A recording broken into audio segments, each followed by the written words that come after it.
My name is Mark. I'm a member of Christ Central Church, and this morning I'm going to take us through Mark chapter 9, verses 14 to 32. And the translation that I've chosen is the New Living Translation. When they returned to the other disciples, they saw a large crowd surrounding them, and some teachers of religious law were arguing with them. When the crowd saw Jesus, they were overwhelmed with awe, and they ran to greet him. "What is all this arguing about?" Jesus asked. One of the men in the crowd spoke up and asked, "Teacher, I brought my son to you so you could heal him. He is possessed by an evil spirit that won't let him talk. And whenever the spirit seizes him, it throws him violently to the ground. Then he foams at the mouth and grinds his teeth and becomes rigid. So I asked your disciples to cast out the evil spirit, but they couldn't do it." Jesus said to them, "You faithless people, how long must I be with you? How long must I put up with you? Bring the boy to me." So they brought the boy.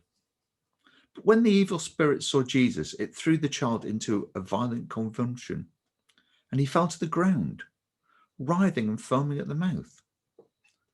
"How long has this been happening?" Jesus asked the boy's father. He replied, "Since he was a little boy. The spirit often throws him into the fire and into water, trying to kill him. Have mercy on us and help us if you can." "What do you mean, if I can?" Jesus asked. "Anything is possible if a person believes." The father instantly cried out, "I do believe, but help me overcome my unbelief." When Jesus saw that the crowd of onlookers was growing, he rebuffed the evil spirit. "Listen, you spirit that makes this boy unable to speak and to hear and speak," he said. "I command you to come out of this child and never enter him again." Then the spirit screamed and threw the boy into another violent convulsion and left him. The boy appeared to be dead. A murmur ran through the crowd as people said, "He's dead." But Jesus took him by the hand and helped him to his feet, and he stood up. Afterwards, when Jesus was alone in the house with the disciples, they asked him, "Why couldn't we cast out that evil spirit?"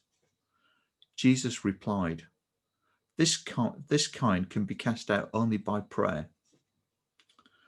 Leaving that region, they traveled through Galilee. Jesus didn't want anyone to know he was there, for he wanted to spend more time with the disciples and teach them. He said to them, "The Son of Man is going to be betrayed into the hands of his enemy. He will be killed, but 3 days later he will rise from the dead." They didn't understand what he was saying. However, they were afraid to ask what he meant. Okay, so there's quite a lot to actually go through there, and I'll try to do the best I can in the time that I have. So in yesterday's passage, Jesus had gone up the mountain with 3 of the disciples and had been transfigured. The glory of God had rested upon Jesus. He now returned to see the 9 remaining disciples surrounded by a large crowd.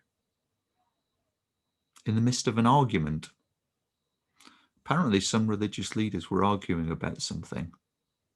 From some research, these were members of the Sanhedrin. The crowd, seeing Jesus, and I suspect Jesus' face was still showing signs of the mysterious radiance of God's glory, ran towards Jesus in awe. And at this point, Jesus asked what the argument concerned. The response was a little bit strange in that the father of a boy came and described his son's situation, that he was mute and suffering with epilepsy. You might have expected that somebody would have explained exactly what the argument was about. And I suspect that given that given that the father has explained that the disciples were unable to cast out the evil spirit, that this is then the Sanhedrin debating about some parts of religious procedures and approaches to the whole healing, and where the disciples were doing it wrong. I don't really know, but there's a really heated debate. But Jesus steps in and shows his leadership in this situation. And also he's sort of, I suspect that the father is probably slightly embarrassed that the situation of his son has caused such controversy. Jesus is disappointed with the disciples in that they have been unable to bring out this evil from this child and heal him. And as usual, they seem to have a knack for disappointing Jesus. I sometimes have a sense that I might disappoint Jesus in that I don't always understand what I'm supposed to be doing and don't always know what I should do. But at least now we have the Holy Spirit with us to assist us. It seemed that Jesus, knowing that the disciples had been alongside him during his ministry, expected more from them and that they would know precisely what needed to be done. But they failed, and he chastised them yet again. He seems to do this quite a lot more recently. But being their leader, he takes control of the situation and challenges them about their belief or lack thereof.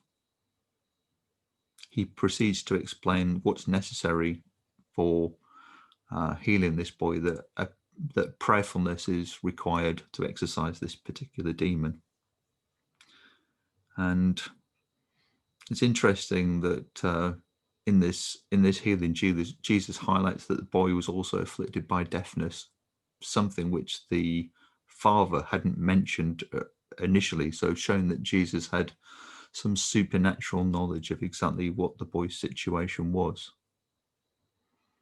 And as we see during the healing process, another fit is brought on, and as the evil spirit recognizes who Jesus is and knowing that he has power over all creation, and leaves the boy in another fit. It's quite an interesting passage. But what I really wanted to focus on is Jesus's words that anything is possible if a person believes. And what I'd like us to sort of really focus on today as we discuss and pray into this is, what are we believing Jesus for, and where are we putting our trust? Now, at the end of the passage, it goes on to talk about Jesus presenting a view that he's going to be handing over to his enemies and killed and will be raised from the dead. But I'm not really going to talk about that. I'm really more focused on this situation of prayer and healing, because I think a lot of us really struggle over the whole aspect of healing and whether it will happen or whether it won't happen. And I think really, Jesus sort of seems to distill this down to it being a prayerful matter, and one where belief is required. And I think sometimes, like the father of this child, we need to overcome some of our unbelief, not necessarily unbelief in Jesus, but maybe that we don't really have faith and trust that healing is going to happen. And I think we could probably do with praying into that and seeking assistance from the Holy Spirit in this. So I think I'm going to leave it at that for the moment, and maybe we can get into groups and discuss the passage and also pray into the situation, if that's okay.